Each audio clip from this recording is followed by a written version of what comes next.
Hello, everyone, and welcome to another community conversation on the health crisis in of personnel. That's a great Another question, element and I would respond as recommend well. some We're thinking diet outside the box, trying to come up with new ways of as moving. you already mentioned, the city is Let's try to keep these numbers from doubling. At over 33%. It's really important. I'm glad. I hope you're watching at home. First, I want to say thank you for inviting me to the show. Hello, everybody, and welcome to another community conversation right here on Facebook Live. It's Friday at noon, and we're glad you're joining us. Today's topic, we're going to be celebrating African American History Month in the city of Harrisburg, as well as giving some important updates on a couple of playground projects. We're joined by Kevin Sanders, who's the city of Harrisburg's Parks and Recreation Manager, as well as Debbie Rehart, who is a project manager within that department. In a moment, we're going to be joined by Chantal Alundu, who is the owner of the Nyanga store in Midtown Harrisburg. We're going to have a ritual from her, and we are going to ask her a little bit about her business and how it's been surviving during the pandemic. And we are pleased to have back Mr. Eric Jackson, who is an educator and educational consultant with Least of These Consulting, to talk a little bit about African American history in Harrisburg. And I'm excited. We're going to get to each of these topics. But as we often do, I want to begin with a little bit of scientific data related to COVID-19. We got our weekly BioBot report here this past week. And once again, I'm pleased to report it's showing a sustained pattern of decline in terms of the prevalence of the virus, at least in the wastewater for the Harrisburg region. We can actually see that pattern now that began in February, continuing all the way through the month over multiple samples. So you can see that there, moment. Now, you note we're still at a higher incidence rate than we were in the summer, but we are significantly down from where we were in December and January. And I think that's generally good news. If we look at the other graphs, you can see that red line at the bottom shows where Harrisburg is in relation to many of the other sample sites throughout the nation. And the dot graph at the top also shows our concentration levels within a similar range. The story in Harrisburg is similar to the story that we're seeing nationwide, which is that we're seeing a decline in the prevalence of the virus. It is, however, still very much out there and real, and we're not through the woods. The estimates show that they're estimating about 120 new cases per day in the Harrisburg area, but that's down significantly from the hundreds of cases that were happening just a month or two ago. And with the vaccine rollout, I think the news should continue to improve for Harrisburg. I know everyone continues to be frustrated, but there were some breakthroughs this past week. I know HAC has been designated a mass vaccination site by Dauphin County. I know that the Housing Authority is partnering with UPMC Pinnacle to get some of our most vulnerable residents in the Jackson Lake apartments vaccinated, and I personally know a number of people who've begun to get their first shot. We're still behind other states in Pennsylvania, and this is a problem, but we'll continue to advocate. And I think generally the news is positive, and that we're heading in the right direction. Also, an update here from Harrisburg City Council. We have now had two different comprehensive plan meetings the past 2 Wednesdays. I spoke to City Council Chair Dave Madsen. They've been going well. There has been a fair bit of public feedback and interaction, but I want to let folks know that there is one more meeting planned, and it is coming up on March 10th at 6 p.m., and that'll be the last of 3 sessions. Now, Chairman Madsen is talking about maybe trying to do something that is not virtual, not held over Zoom or YouTube, but can be done directly, but we'll see. But in general, the feedback's been positive, and we're looking forward to getting the comprehensive plan amended and passed soon. So that it can form the sort of foundation for a lot of the development projects and zoning updates that need to happen in the city, including the affordable housing legislation, which City Council is currently debating. if you watched last city council meeting, you know that there's a lot of development. Maybe you know that from watching our last community conversation just last week, where we talked about 25 projects that total over $600 million of investment in the pipeline for Harrisburg. So the comprehensive plan is an important part, getting that passed. I want to let people know that council will have a work session coming up this Tuesday, March 2nd at 5:30 p.m. That will continue to be on Zoom, so you can tune in there. And they will, on the agenda for that work session, will be at least 5 or 6 or 7 of those land development projects. So you can hear council ask their questions and join in with your questions through the public comment at the work session.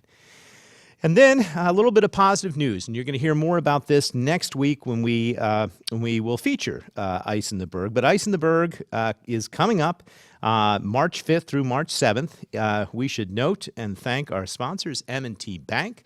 Not only are they sponsoring Ice in the Berg, but you may have read in the paper this past week, but the sale is almost official and complete. The city is purchasing the old M&T Bank building on 7th Street in Harrisburg from M&T at great discount, with hundreds of thousands of dollars in donation coming our way. So we want to thank them for their continued support for Harrisburg.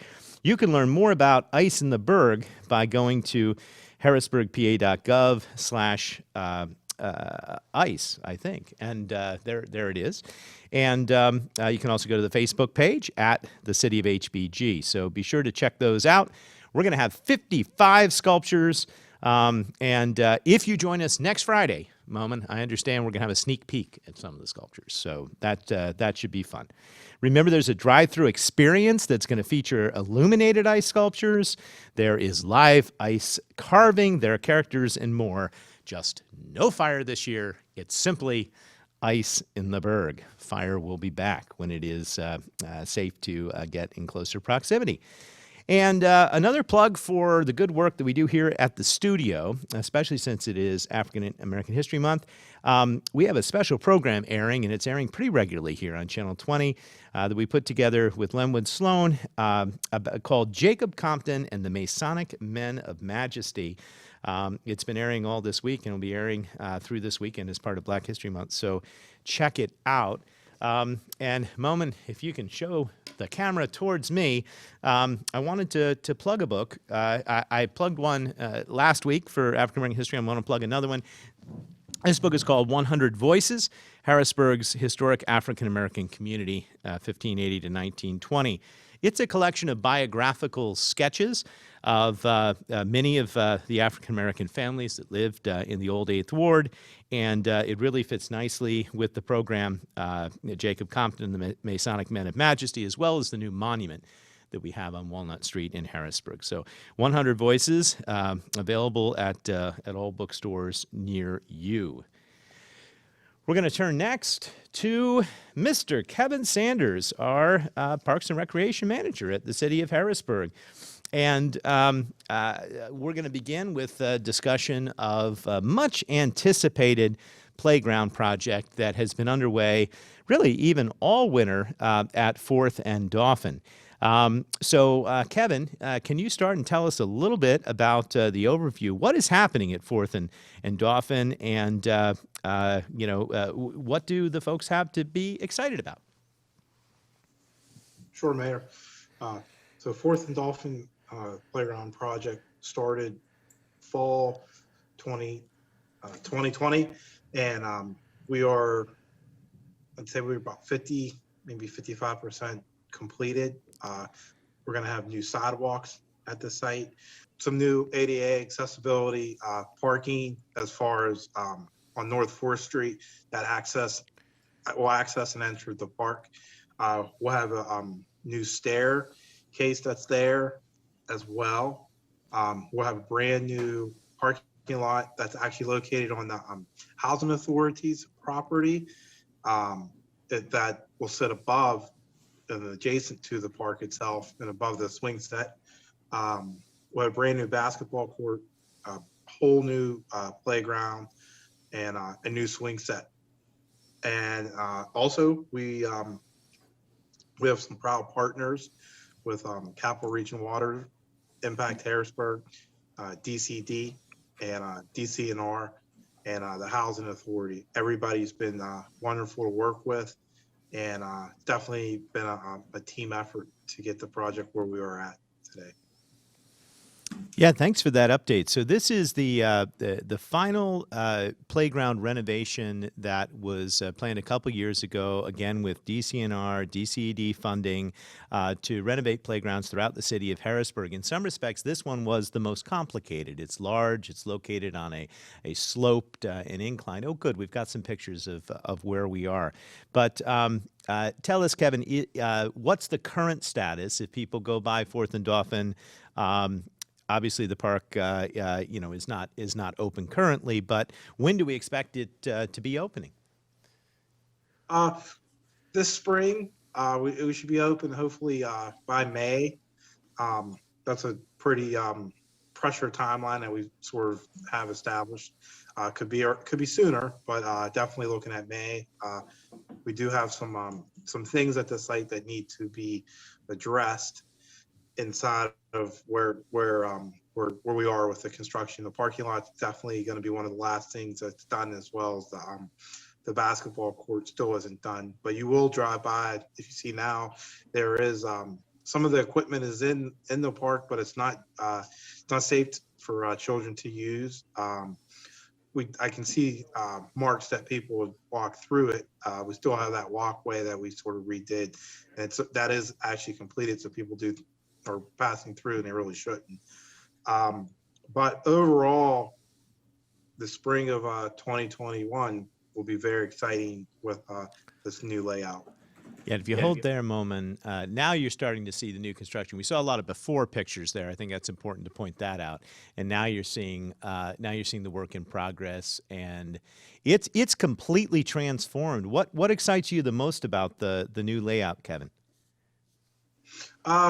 It's kind of more than one thing, but it's kind of an odd thing at this site. The parking lot will really unify the area, but the basketball court of this park out of the three will probably be the most showcased because we had the most space, and it'll be sort of a real state-of-the-art looking basketball court when all said and done, with the rain guarding surrounding it and the new walkways. I think people will be really be proud, but also really impressed with just those aspects of how they're all sort of tied in. Just the green infrastructure improvements and being able to retain water off of the way that this slope has been set up for so many years, and some of the problems that have been here. It'll be one of those projects that sort of stands by itself. Yeah, now you're really getting a sense of the full scope with those photos, and I think people aren't entirely sure where we are. You saw the National Fire Museum there in the background, which is in close proximity to the park. It's great. Now, Kevin, with the pandemic, we've seen more of an emphasis on people wanting to get out and recreate outside and outdoors. Can you give us just a brief update? I know we finished renovations at a number of other playgrounds this past year that have been open prior to 4th and Dauphin, but how's been the reception by the public at some of those other playground renovation sites? Yeah, sure. So Penn and Sayford playground is a little smaller of the four. I do see a lot of younger kids there with their parents, and there's no basketball courts at this site. And basically, the people who live in the neighborhood have been really using this park on a day-to-day basis. Norwood Hawley also is kind of a smaller park, and I've seen there that the kids who live in the neighborhood have been using the swing set a lot at there, and there's like a tight trail there. I haven't seen that being used the way that we kind of maybe I thought it would be. Maybe I think it just has to kind of grow on the people around there with their younger kids. But Cloverly Heights and Rural Terrace each have basketball courts as well as playground new playground equipment, excuse me, that was put in, and pavilions. So I have seen the basketball use a lot at both of these sites. Cloverly more on a day-to-day basis, and then I know that rural Terrace on Sundays there's a group of gentlemen who play there every single week, and they've been pretty good ambassadors of that park. So the parks have been very received very well. They're busy, and we still have some of our other neighborhood parks that are just as busy based on where you are, and may lead into the next park, which is Reservoir. We still have an abundance of use at that park as well. Yeah, great, Kevin. Thanks for that update, and thanks for letting us know about how some of the other really recently renovated parks and playgrounds have been really making a difference here throughout the pandemic.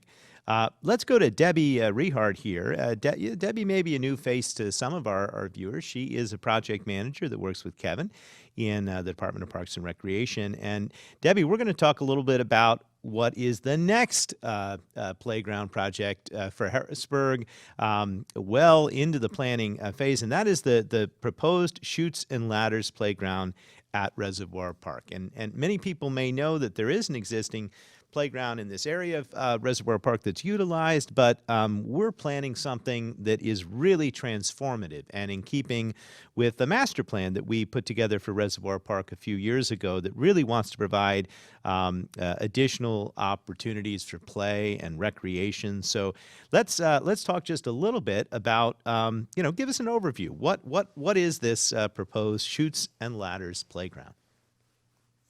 Thank you, Mayor. So the Chutes and Ladders playground is a really interesting kind of playground. It's one of probably the few playgrounds where you can actually go and play a game while you're climbing on the equipment. It's going to be really exciting for kids. They're planning on putting in some spinners and things like that so that they can actually play the game, or they could just slide up and down the chutes and things like that. We're hoping to get this in late fall of this year or spring of next year. We're really pushing to get that done as quick as possible so people can enjoy it. Yeah, now I understand that while there's been a lot of planning that's is gone into the overall concept and a lot of prep work and funding, we still at this stage want community engagement. And I think Moment has a picture of a potential image here of what it would look like. And we've put together a survey to gather input. Can you tell us a little bit about the survey and why it's important? Yes, we want to gather input from the families, the people that might be using the playground, on what they would like to see in the playground. And the link to the survey is on the city homepage, and I believe the Parks and Recreation homepage. Is that right, Kevin? There you go. You can see that. There it is. There it is. Again, trying to get information so that the playground best meets the needs of the community. Yeah, Moment, can you click on the Begin Survey line? There you go. And you can see it's not a complicated survey. We just want to gather a little bit of information, and we're going to ask about the types of things. So it might be the type of survey that a parent could do with a child.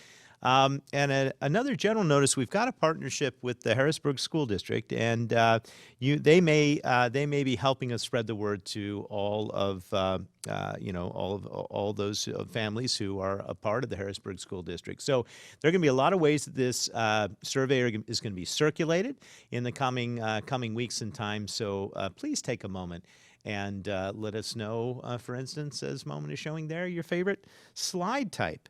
So how long will the survey be out there, Debbie? I thought, Kevin, 2 weeks? 2 weeks from today. 3 weeks. 3 weeks. Oh, sorry. 3 weeks. from today. We're trying to give it a little bit of publicity today, but it'll be out there for a while. And so you can pick slide type. You can pick all sorts of things. Now, Debbie, can you tell us a little bit about how a project like this is being funded and how what we've done so far in terms of engaging professional consultants to help us develop this? It's a very interesting and integral part of the park. It has the potential, I think, to draw more families. It's a sloped area already, so part of the concept was using the natural land to help develop the park. But as a project manager, tell us a little bit about how a project like this has come together so far, and then take us through how it may move as we move into the future months. So we have a consultant on board that helped us plan everything. They drew out as you can see behind Kevin, and that was shown earlier, that's the conceptual plan for the playground. And we have them on board already. We've been working with them, excuse me. But the next step in that is procuring the playground equipment. So that RFP will go out hopefully soon. And after we get the equipment, then we have to get a contractor on board, also another RFP. So it's a process of laying out the various steps to get to where we need to be, which would be something that like what's behind Kevin. And part of my job is to make sure that all of those steps get laid out properly, that they're assigned to the proper person, that things get done on time, on budget, and correctly. Okay, thanks for that, Debbie. Thanks for sharing. And Kevin, let me go back to you for one last question. I know that there is a lot of, sort of pent-up energy and desire on the part of many in the community to get back out there. That we had a sort of truncated recreational plan last summer because of COVID, but we're hoping to have a much more robust summer this summer. And I know there's a lot of things in work, but can you give just a little brief overview of what you're hoping we will be allowed to do, all things COVID considered? Sure. Yeah. So we're working. We're going to work under two assumptions. One is the assumption that we would be at 100%, and then there's probably going to work at the assumption that we'd be at 50%, which is going to not necessarily be all that complicated, but we do think that we're going to be able to do everything we did last year as far as the food program and movies in the park.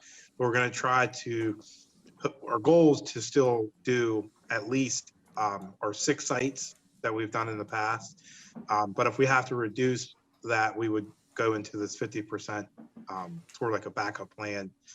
That's what a lot of the across the board, the PRPS, that's Parks and Rec professionals we've been collaborating on. And a lot of people are basically working on both assumptions. And we're sort of took our lead a little. I've taken my lead a little bit from watching what high school sports have done and how they've made adjustments throughout this whole year since the fall, and how all of the sports teams were had to make some adjustments around social distancing, match with who should wear a mask and who shouldn't wear a mask, and some different ways of doing some testing. But I don't know if we're going to get too far into the testing aspect of that, but more of focus a little bit just on the best way to do things and to keep the community at large safe is the main goal. So just try to do what we think we can do on a safe scale, but we definitely want to provide some form of additional programs that maybe we did last year, because like you said, people are definitely have a little bit of cabin fever, and I can tell from the uptick of phone calls and emails and requests we've gotten thus far are a little bit different than what we had been previously. It does seem that a lot of people are looking at a finish line, but we want to do things safe. Yeah, understood, Kevin. And just want to give people a little bit of a glimpse into what we're thinking, and we're hoping to be as aggressive as we can. There's some other partnerships we'll talk about as we get a little bit closer to the summer, but we're looking forward to it. Now, we have a 2-part program today, so before we get into our African American History Month segment, I want to turn to you, Moment, and see, do we have any questions for either Kevin or Debbie related to our parks and playgrounds? Yes, thank you, Mayor. I think we have a question from Toby here. So I'll toss this to Kevin. This is about basketball courts. When can there be a community basketball court for adults and kids? Are there basketball courts throughout the city? Can you rephrase that? That was a question. It's a I didn't- question about community basketball courts. Not sure, maybe they are referring to maybe basketball games, community basketball games, or courts throughout the city. If you can kind of give some more descriptions on that. Yeah, so we do have the basketball court at, you want me to tell you the name of the basketball courts? Sure. We have with basketball court at 4th and Emerald, just one. We have one playing court at 7th and Radnor. We have one court at Rural Terrace, one court at Cloverly. We do have two basketball courts at Sunshine, which is also referred to as Morrison Park, and we have four courts at Reservoir Park. And we will have, obviously, a brand new court at 4th and Dolphin shortly. And I think the spirit of the question is: are there any recreational leagues or organized usages of those courts that the city knows about and can help direct people to? Yes. Okay. Yeah, I have a group. I have a group right now that is developing a league that's going to operate out of Reservoir starting this year. They're about to go online for registration. I'm working with those guys. I talked to them yesterday. Got to send them out sort of an email on what their next step can be. All right, in a moment, we'll put that information up once that league is ready to be organized. And we should also note there are other basketball courts in the community, Boys and Girls Club, Harrisburg Housing Authority, and we're working with each of those entities as well to see if we can have a much more robust usage and maybe recreational activities for this summer. And I think that's all the questions we have for now on this topic, but people can ask, they can call 311 or contact us through the website. Okay, great. Well, thanks, Debbie, and thank you, Kevin, for those updates.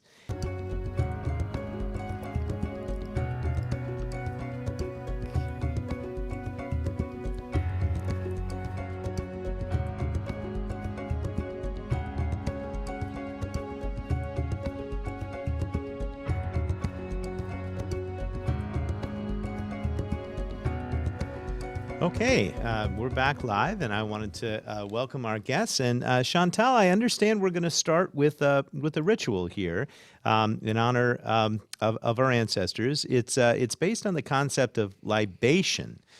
So tell us about this practice and custom, and we'll listen and learn. Yes, we are going to go to do a libation, which is a ritual, because in African culture, we believe that we are standing on the shoulders of our ancestors, that they are not dead, that death is not the end of life, it's just a transition. So whenever we are doing something important, we invite them, we honor them, and we thank them. That's what we mean by the libation. And now, if we can just proceed with that libation, we give thanks to Amon, our Creator, for all the blessings of the earth. As we are moving toward the end of the Black History Month, let us thank and honor our ancestors. Mama Ya Asangtewa, Mama Harriet Tubman, Osa Cheikh Anta Diop, Osa Marcus Garvey, and Osa Malcolm X. Mama Solitude, Mama Ndate Yala, Mama Shirley Chisholm, and Mama Winnie Madikizela Mandela, and many who have fought for us to live here in Harrisburg, in the United States, in Africa, and around the world. We ask that your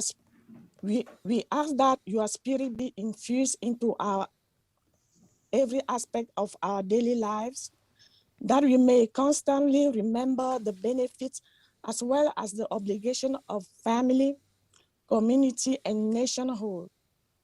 May your courage, resilience, and temerity inspire and guide us in the face of the adversity of our daily lives, and particularly at this time of global pandemic. May we always remember you with reverence and love, and may you share with us your great wisdom and strength as we seek to preserve and continue the heritage you have left us. Ashe, Ashe, Ashe. Ashe. Thank you, Chantel. And we will come back to you in just a moment, and we're going to talk about your store and commerce in Harrisburg here. But we're going to go next to Mr. Eric Jackson, who is an educator and a historian. And before I ask you a question, I will just note that when we cut the ribbon and inaugurated the new African-American monument on Walnut Street, Bishop Baxter performed a very similar libation ceremony at the beginning, pouring ceremonial water at the base of the statue. So it is a custom which infuses all of our historical celebrations here for African-American History Month. So tell me, Mr. Jackson, can you let our audiences and just let all of us know a little bit in general about the history and origin of African American History or Black History Month here, both nationally and in Harrisburg? Indeed, indeed. Thank you, Mayor. It's a pleasure to be here to share this space, this sacred space, really honoring those who contributed to African American, and world history. So African American History Month, Black History Month, began really as Negro History Week, and it was started by Dr. Carter G. Woodson, as he had began around 1915 rather. He began the Association for the Study of Negro Life and History, which then became the study of African American life and history. We call it a SALA today. So that organization was started in 1916, but in 1926, is when Negro History Week was established. And it was established to kind of honor both Frederick Douglass, of course, the esteemed abolitionist and orator and writer, and the birthdays of Fred Douglass and Abraham Lincoln coincided in the same month of February. So oftentimes people say, why is it in the shortest month? It's in February because of how it was established by Dr. Carter G. Woodson. And then of course, in 1976, under the presidency of Gerald Ford, Dr. King's widow, Coretta Scott King, and Stevie Wonder, and some others, they came together and established Black History Month, although there were still some states like Arizona that did not claim to do it. It took them some years before they would accept the fact. So it kind of started back in 1926, 1976, and here we are in 2021. Celebrating still. And it, by the way, not just in the United States, but it's celebrated around the world as well. And why is this month important to you? Why is it important that we remember and celebrate the accomplishments of African Americans, both throughout the country, but also more generally in the Commonwealth of Pennsylvania? Well, that's a great question. I was telling my wife the other day that coming up from January, which is when my birthday is, up to February, my skin begins to boil, my energy begins to change because of the celebration of African American History Month being focused on February, although it's 365. But that's a great question about Black History Month and what its meaning is and how it has been shaped and changed. Dr. W.B. Du Bois in 1903, in his book, Souls of Black Folks, said that the problem of the 20th century, we're now in the 21st, but the problem of the 20th century would be the problem of the color line. And as we reflect back in Black Lives Matter and George Floyd and Ahmaud Arbery and Breonna Taylor, all those and other issues, we know that race, or rather being in this skin color, this melanin, for people of color in the diaspora, whether you were in the UK, in Paris, France, if they're people whose origin is from Africa, often have issues and problems. And the other point I wanted to point out was some of the esteemed historians, including Arthur Schomburg, who was the creator of now the Schomburg Museum of Research in New York, in Harlem, but also Charles Blockson, who was an esteemed African-American historian from Pennsylvania, right from Norristown, Pennsylvania. But those two, along with, I can throw in there Dr. Maya Angelou and Malcolm X, but all those individuals I mentioned, these icons, they all had experience in their childhood where they were told that there was no Negro history, there was no African-American history. And for Arthur Schomburg and for Charles Blockson, that was all they needed to then pursue, trying to find and identify rather, the history of African-American people from the diaspora, from Africa to America, and what the world contributions. I always say, I remember talking to Dr. Maya Angelou at Messiah College over 30 years ago, and I asked her a question from the audience.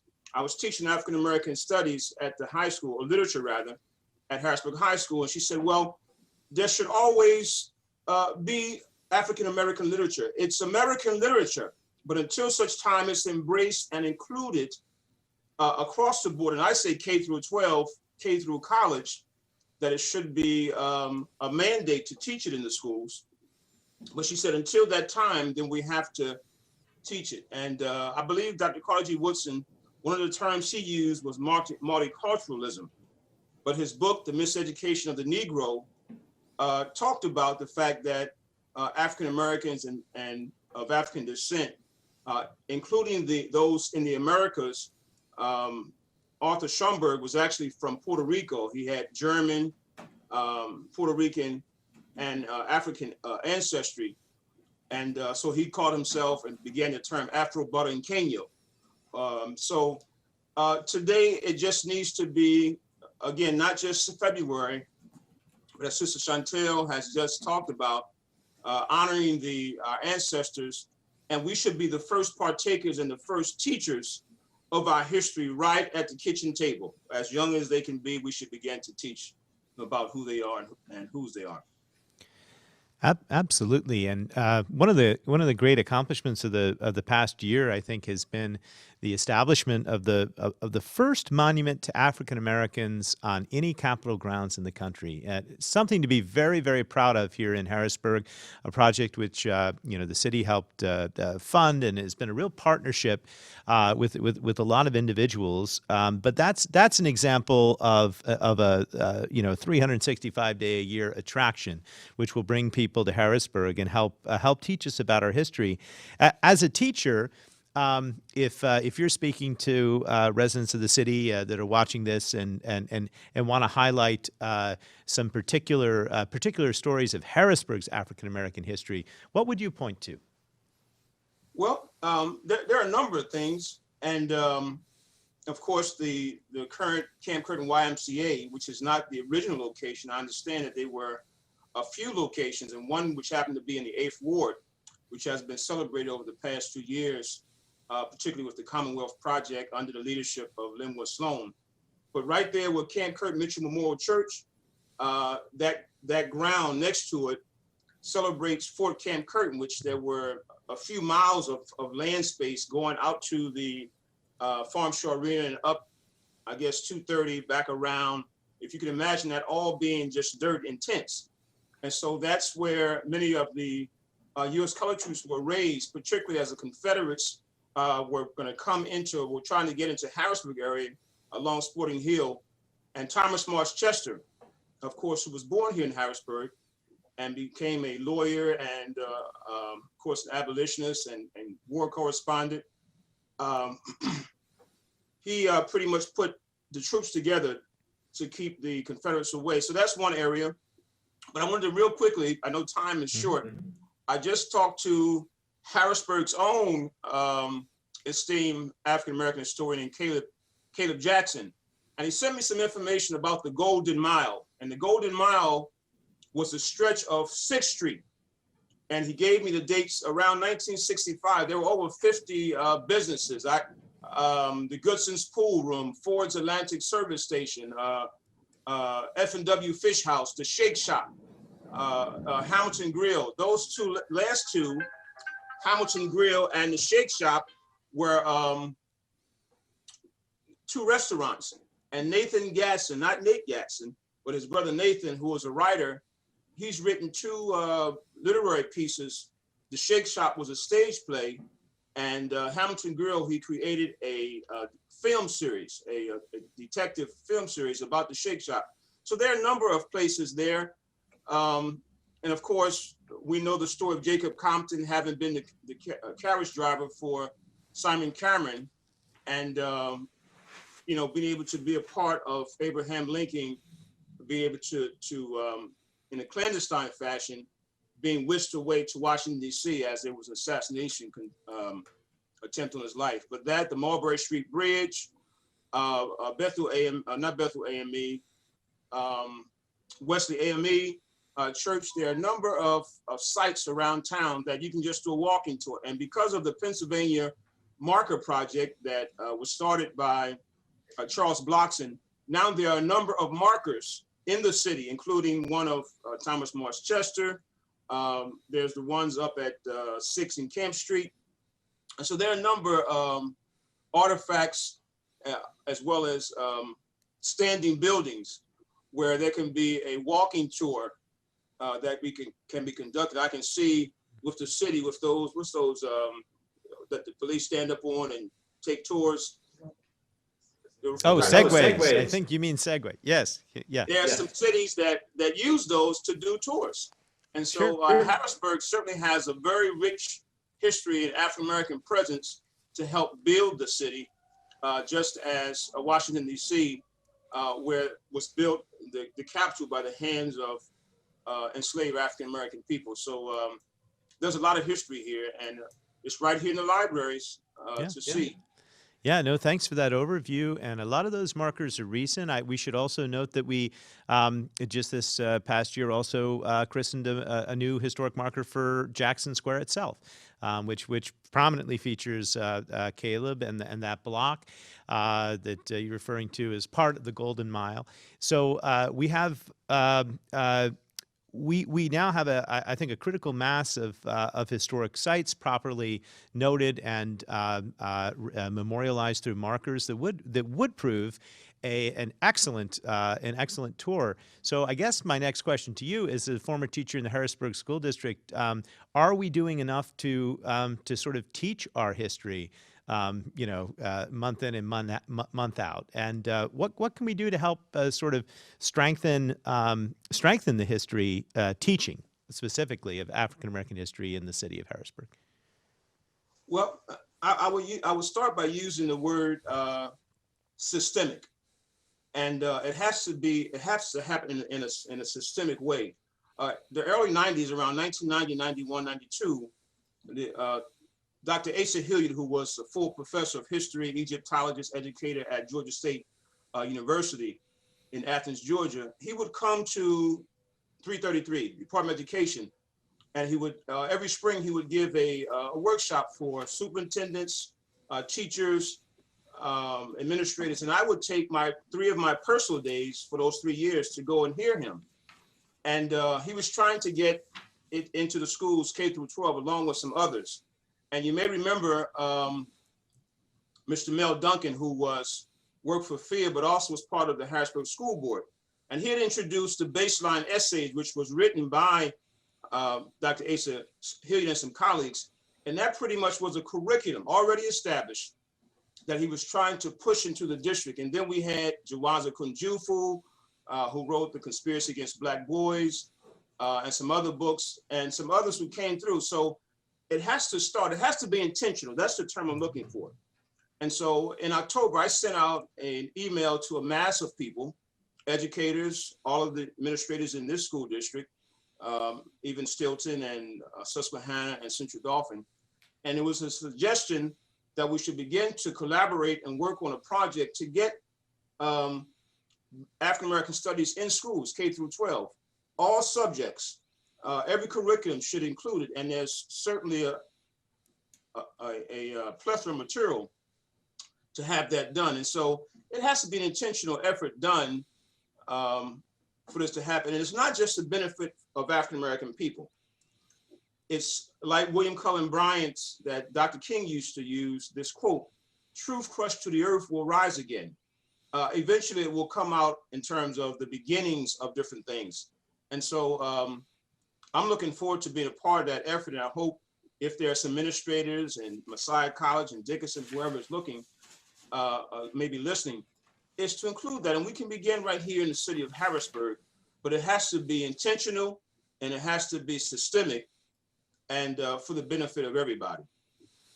No, thank you, Mr. Jackson. I wholeheartedly endorse that effort and am very appreciative of your efforts in those regards. So thank you for helping set the historical framework here for our discussion of the month. But another aspect which is very important is helping support and sustain the Black-owned businesses which are currently open every day in our city. And I want to use that as a segue to go back to Chantel and talk a little bit about the Nyanga store, which is located on the 1400 block of 3rd Street, right near the corner there of 3rd and Riley. And I'll also use this as a opportunity to plug an initiative which Friends of Midtown is currently sponsoring, which is basically a promotion to encourage folks to shop Black-owned businesses. And that's going on through the weekend. And if you visit a store like Chantel's or others, and you snap a picture of your receipt and you email it to business@friendsofmidtown.org, you'll be entered into a raffle and can win a gift certificate. So it's a nice neighborhood initiative to try and support local businesses. But Chantel, tell us a little bit about your store. What can people find there, and what's it like running a small business here in Harrisburg? Yes, thank you, Mayor, for having me on this platform. Yes, first of, in Nyanga, we have a whole range of items, African products, that I must precise, they are all handmade by Africans and young and women that I support. So we have clothes, we have accessories, jewelries, hats, we have skincare such as shea butter, that is all natural and unprocessed. We have artwork, paintings, as you can see. We have paintings and sculptures, masks. And during the pandemic, I have been sewing face masks as well. So there is something for everybody here at Nyanga store. So everybody is more than welcome to come and support and come and shop and come and buy that outstanding item at Nyanga store. Yeah, thanks, Chantal. I'll make a plug for your store here in person as well. And if a moment you can get the camera back on me, I'd like to give you extra work to do. But as you know, I stopped in to get a Valentine's Day gift from my wife, Catherine, and picked up a container of this Shea butter, and I've got a copy of it here. This is the Chamomile Shea butter. You also see it in the picture there, but I'll hold it up for folks to see on camera. And it's wonderful. It is rejuvenating. It's light in texture. It's just a wonderful thing to use to moisturize on a cold and windy, wintry day. And that's just a part of what you have. The jewelry is amazing. All the vibrant colors. So how are you doing, Chantal? How has the response been? And tell us a little bit about how you've been able to negotiate your business amidst the current pandemic, which I know has been very hard for many small businesses in Harrisburg, regardless of what they're selling. How have you made things work over the past months? Yes, it has been, before the pandemic. It's interesting that we have to, the pandemic has put such a time period in our lives. Now we have to talk about before the pandemic and now during the pandemic. So to begin, before the pandemic, it was, Harrisburg has been a great place for me to start the business. First of all, because of the size of the city, it was not a very big city to start a business. Given my unique experience in the small business, I did not sit down and plan to open a business. It was just a holiday gift that turned out to be a business, and that I have to adjust, constantly adjust. So Harrisburg has been a great place because of the size, but also because of the diversity in the city of Harrisburg. In the midst of that diversity, there's a big community of Black community that have been very, very supportive of the business. I would say that 95% of my customers, if not more, are African American, the Black population, which is huge. And in that regard, it has been great. In the same token, I am inviting other communities to come and support and shop here at Nyanga store. Is not just for the Black people to wear the mask, to wear the clothes, to wear the jewelry, but it's really for everybody. Now, going back to your question, to the pandemic, during the pandemic, it has been very, very difficult. Like everybody, like all the non-essential businesses, I have to close for 3 months. And during the 3 months, the bills were still coming in. And I was sewing the mask, the face mask inside, but the face mask could really not make me pay the bills. So again, I have found a very strong support within the Black community in Harrisburg. And I'm I take this opportunity to express my gratitude to the community, but also to the non-Black residents of Harrisburg.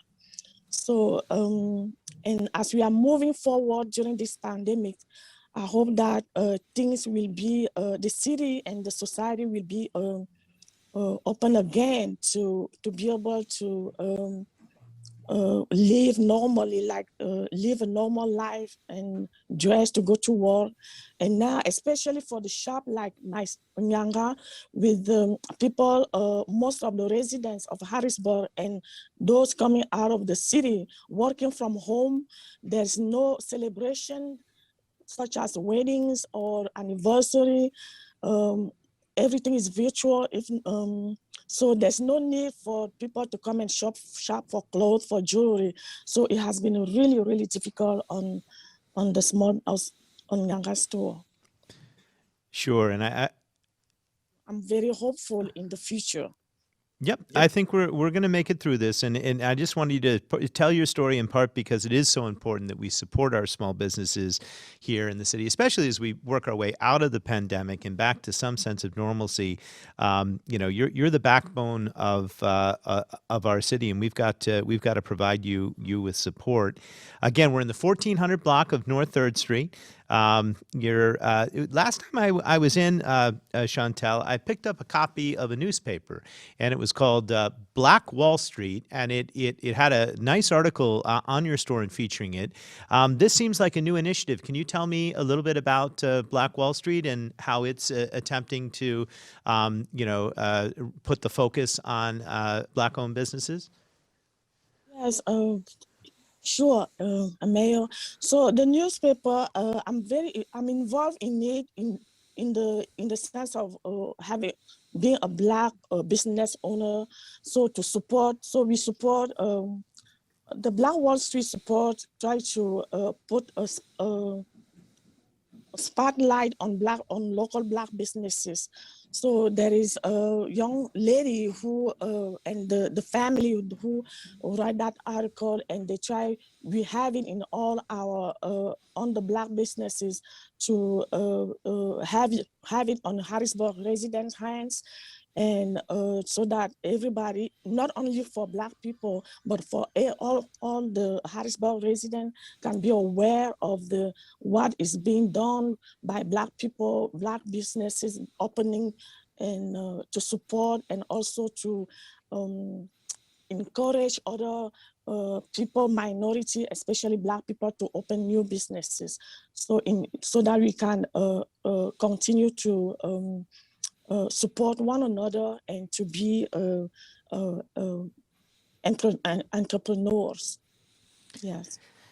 Great. And I think that's a wonderful initiative. I should also note right on your block a couple other prominent Black-owned businesses. We have the new Good Brothers Book Cafe, which is just a couple doors down from you. It's been gathering a lot of attention, as well as 10 Toes Shoes, which is a Black-owned business. And it is this is a block. Mr. Jackson mentioned the Golden Mile of 6th Street, but 3rd Street as well, historically.